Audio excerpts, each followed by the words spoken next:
శ్రీశ్రవణం ఛానల్‌కి జనాలందరికీ, శ్రోతలందరికీ కూడాను మరొక్కసారి స్వాగతం. నిన్న మనం సీతను తీసుకొని రాముడు అయోధ్యకు వస్తూ పుష్పక విమానంలో సీతకు ఈ సీతా వియోగం తర్వాత రావణాసురుడు సీతను ఎత్తుకుపోయిన తర్వాత తాను పడ్డ కష్టాలు, తాను పడ్డ విరహం, తాను ఏ విధంగా ఆవిడ గురించి దుఃఖించారు ఇవన్నీ చెప్పుకుంటూ ఆ మార్గం మధ్యలో జరిగిన సంఘటనలన్నీ వివరిస్తూ ముందుకెళ్తున్నారు గదా! ఈరోజు ఆవిడకి ఏం చెప్పబోతున్నారు ఇంకా ఆయన చూద్దాం. పూర్వం భ్రూభంగ మాత్రంలో నహుషుని ఇంద్ర పదవి నుండి చ్యుతుణ్ణి చేసినవాడు, బురద నీటిని పరిశుద్ధం చేసేవాడు అయిన అగస్త్య మునీంద్రుడి భూలోకగతమైన ఆశ్రయం ఇది.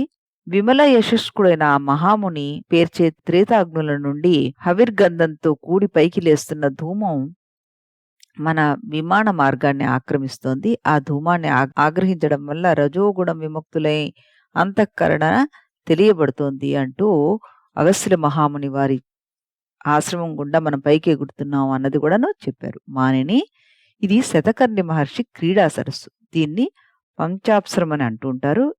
చుట్టూ అడవులతో కూడిన ఈ మడుగు మబ్బుల నడుమ కనిపించే చంద్రబింబంలా ఉంది. పూర్వం ఆ మహర్షి దర్భాంకురాలు మాత్రమే తింటూ మృగాలతో సమానంగా తిరుగుతూ ఉండేవాడు. అతని తపస్సుకు భయపడి ఇంద్రుడు 5 అప్సరసలను పంపి వారి యవ్వనమనే బోనులో అతన్ని బంధించాడు. మృదంగం శబ్దము మడుగు నీటి లోపల మేడ నుండి వెలికి వస్తోంది చూడు. అది ఆకాశం అంటి ఈ పుష్పక విమానంలోని చంద్రశాలను క్షణకాలం ప్రతిధ్వనింపజేస్తోంది గమనించావా అని అడిగాట. ఇంకా ఏం చెప్తున్నారాయన? అదిగో మరొక తపోధరుడు. పేరుకు సుతీక్ష్ణుడైన అతడు స్వభావంతోటి సౌమ్యుడు సుమ. సూర్యుడు లలాటాన్ని తప్పింపజేస్తుండగా ఇంధనాలతోటి ప్రజ్వరిల్లే చతురాగ్నుల మధ్యలో ఉండి అతడు తపస్సు చేస్తున్నాడు చూడు. అతని తపస్సుకు కూడా భీతి చెంది ఇంద్రుడు దేవాంగనంలో అతని పైకి ఊరికెళ్ళిపాడు. కానీ వారి నవ్వులొలికే చూపులు, వాళ్ళ ప్రదర్శనలు, మేఖలలు గల విలాస చేష్టలు ఆ తపస్వికి తపోభంగం కలిగించలేకపోయాయి. ఊర్ధ్వబాహుడైన ఆ సుతీక్షణుడు జపమాలే వలయంగా కలది, మృగాల దురద తీర్చేది, దర్భపోచలను త్రుంచేది అయిన తన కుడి చేతిని నన్ను సంభవించడానికై ఇటువైపు చూపుతున్నాడు అంటూ ఆయన నన్ను చూస్తున్నారు, మనం వెళ్తున్నాం పైన, ఆయన నన్ను చూపిస్తున్నాడు చూస్తున్నావా అంటూ ఆవిడకి చెప్తున్నాడు అనమాట. ఈ మౌని ఇంద్రుడు మౌనవ్రతం దాల్చి ఉన్నాడు. అందువల్ల నా ప్రణామాన్ని కొద్దిపాటి శిరఃకంపంతోనే స్వీకరించి విమాన వ్యవధానంతో విడిపోయి చూపును మళ్ళీ సహస్రకరుణి పైన లగ్నం చేస్తున్నాడు అంటూ ఏం చెప్పారు? నన్ను చూశారాయన. చూసి నేను ప్రణామం చేసేసరికల్లా ఆయన తపస్సులో ఉండడం మూలంగా, దానికి మౌనవ్రతంలో ఉండడం మూలంగా జవాబు ఇవ్వకుండా తల మాత్రం పంకించారు. గమనించావా? మళ్ళీ చూసావా? ఆయన తల పంకించి వెంటనే ఎందులోకి వెళ్ళిపోయారు? మళ్ళీ ధ్యాన నిమగ్నుడై ఆ సహస్రకరుణ్ణి అంటే ఆ విశ్వాత్మని, ఆ పరమాత్ముణ్ణి మళ్ళీ ధ్యానం చేస్తున్నారు. తపస్సులోకి వెళ్ళిపోయారు ఆయన పూర్తిగా అంటూ చెప్పాడు. తర్వాత శరణ్యము పావనము అయిన ఈ తపోవనం ఆహితాగ్ని అయిన శరభంగ మునీంద్రునిది అంటూ నెక్స్ట్ దాని గురించి చెప్తున్నాడు. అతడు బహుకాలం సమిధులతోటి అగ్నికి తృప్తి చేకూర్చి పిదప మంత్రపూతమైన తన శరీరాన్ని కూడాను అగ్నిలోనే వేసేశారు అంటూ చెప్పారట. ఆ తర్వాత ఈ ఆశ్రమంలో వృక్షాలు ఇప్పటికీ తమ నీడలతోటి మార్గాయసం పోగొడుతున్నాయి. దండిగా పండిన మేలైన పళ్ళతోటి పాఠశాలలకు ఆ మహర్షుల పుత్రుల్లాగా అతిథి సపర్యలు చేస్తూ ఉంటాయి అని చెప్పారట. తర్వాత ఇంకేం చెప్తున్నారు ఆయన?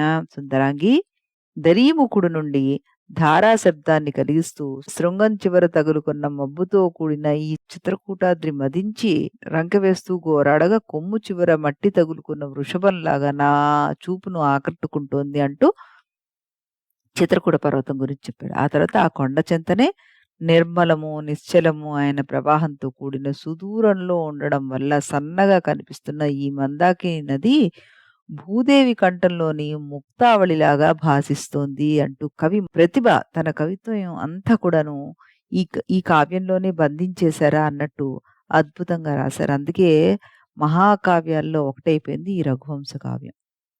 అదిగో ఆ కొండ పక్కనే తామర వృక్షం ఏపుగా పెరిగింది చూసావా? మంచి పరిమళం వెదజల్లి ఆ చెట్టు చివుళ్ళనే నీకు నేను అలంకరించాను గుర్తుకొచ్చిందా అంటూ ఆయన చెప్పారట. ఇది అత్రి మహర్షి తపోవనం. ఈ తపోభూమి ప్రభావం చాలా గొప్పది. ఇక్కడ దండన భయం లేకనే జంతువులు వినయంతో ప్రవర్తిస్తాయి సుమా!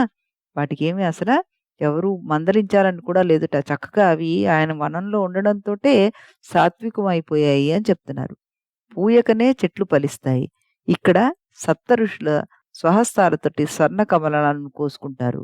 ఏది శివుని శిరస్సులో మాలగా రూపొందిందో అట్టి భగీరథుని తపోధనుల స్నానాలకై పూర్వం అనసూయాదేవి ఈ తపోవనంలో ప్రవహింపజేసింది అంటూ భగీరథీ దేవిని అనసూయాదేవి అక్కడికి ఏ విధంగా మళ్లించింది అన్నది కూడాను చెప్పారు. తర్వాత తమ నీడల్లో వీరాసనస్థులైన ఋషులు ధ్యానం చేస్తుండగా ఇక్కడ వృక్షాలు కూడా వేదికల మధ్య భాగాలను అధిష్ఠించి గాలి లేకపోవడం వల్ల కదలిక లేనివై యోగ సమాధిలో ఉన్నట్లుగా ఉన్నాయి చూసావా? అదిగో నువ్వు పూర్వం పూజించిన వటవృక్షమే అది. దానిని శ్యామ అంటారు. ఇప్పుడది దండిగా ఫలించి పద్మరాగాలతో కూడి గరుడ పచ్చల రాశిలాగా భాసిస్తోంది చూసావా మరి? నువ్వు ఇదివరకు దాన్నే పూజించావు అంటూ చెప్పారు. తర్వాత ఏం చెప్తున్నారు ఇంకా? ఓ సుందరాంగి, ఇదిగో ఈ గంగా నది వైపు చూడు. యమునా తరంగాలతో దీని ప్రవాహం కలిసిపోవడం వల్ల ఈ భగీరథి ఒకచోట ఉజ్వల కాంతులు వెదజల్లి ఇంద్రనీడ మనులు కలిపి కూర్చిన ముత్యాల హారంలాగాను, మరొక చోట ఎడనెడ నల్లగలువలు కూర్చిన తెల్ల తామరల మాదిరిగాను, ఇంకొక చోట నల్ల హంసలతో చేరిన రాజహంసల పంక్తి రీతిగాను, మరొక చోట కాలాగురు విరచిత మకరిక పత్రాలు గల చందన చర్చితమైన భూభాగం చందనను, ఒకచోట నీడలలో నెలకొన్న చీకట్లతో సబలీకృతమైన వెన్నెల వలెను, మరొక చోట మధ్యరంధ్రాలతో కనిపించే ఆకాశం కల శరత్కాలమందలి ధవళ మేఘ మాలిక విధానాన్ని, ఇంకొక చోట నల్ల త్రాచులతో అలంకరింపబడిన బూదీపూత గల శివుని అంటే విభూది పూత గల శివుని శరీరంలాగాను ప్రకాశిస్తోంది కదా అంటూ చక్కగా ఆ భగీరథి గంగ గురించి ఆయన రకరకాలుగా వర్ణించి చెప్పారట. ఇక్కడ ఎన్ని వర్ణనలు వేశారో మహాకవి అత్యద్భుతంగాను మనం ఇక్కడ గమనించాలి. ఇంకా ఇంకా ఆయన చాలా విషయాల్ని ఈవిడికి వర్ణించి చెప్తున్నారు. దాన్ని మనం రేపటి ఎపిసోడ్‌లో మళ్ళీ విందాం. అంతవరకు సెలవు.